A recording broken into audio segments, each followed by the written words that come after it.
నేను వచ్చేవాటి ఇప్పుడు 20 సంవత్సరాలు అవుతుంది. నాకు వచ్చింది అమ్మవారు బల్కంపేట నుంచే వచ్చింది. బాగా మంచిగా మాకు అమ్మవారు వచ్చి నుంచి బాగానే జరుగుతుంది. సంతోషంగా అవుతుంది మొత్తం.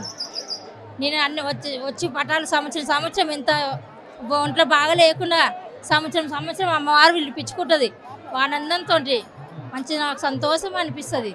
మాకు అందరూ పిల్లలు జిల్లలు అందరూ చల్లంగా ఉండాలా, కాపాడుకుంటాం. మేము చిన్న బోనాలు చేసుకుంటాం. మా ఆనందంతో ఒడి బియ్యాలు తెచ్చి మంచి అమ్మవారికి ఆనందంతో పోసి వెళ్తాం. మాకు పటాలు ఇట్లా ఆనందంతో ఖుషిగా ఒప్పుకొని మేము వెళ్తాము. మాకు అన్ని సంతోషమే. మాకు ఆ సామడము అన్నీ పూజల్లో పసుపు కుంకుమలనే మమ్మల్ని తేలుతాం ఆనందంతో. మాకు ఏమి అవడానికి జరగదు. నేను అమంతపురం నుండి రావడం జరిగింది. నా పేరు దుర్గాదేవి. ఇక్కడ గత 6 సంవత్సరాల నుండి నేను బల్కంపేట ఎల్లమ్మ కళ్యాణంలో పాల్గొనడం జరుగుతుంది.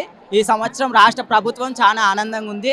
మాకు కావాల్సిన సదుపాయాలు అన్నీ కూడా చేయడం జరిగింది. చాలా సంతోషం. ఈసారి గవర్నమెంట్ కూడా మాకు ఒక ప్రత్యేక లైన్లే కానీ గోల్కొండ కానీ మన బల్కంపేటలోనే కానీ అండ్ నెక్స్ట్ సికింద్రాబాద్లో కూడా మాకు స్పెషల్గా లైన్స్ అనేది కేటాయించారు. సంతోషంగా ఉంది మాకు ఈసారి. చాలా మంచిగా జరిగింది ఈసారి. అంగరంగ వైభోగంగా అమ్మవారు బల్కంపేట ఎల్లమ్మ కళ్యాణం అంగరంగ వైభోగంగా జరిగింది. చాలా సంతోషంగా ఉంది ఈ సంవత్సరం మాకు.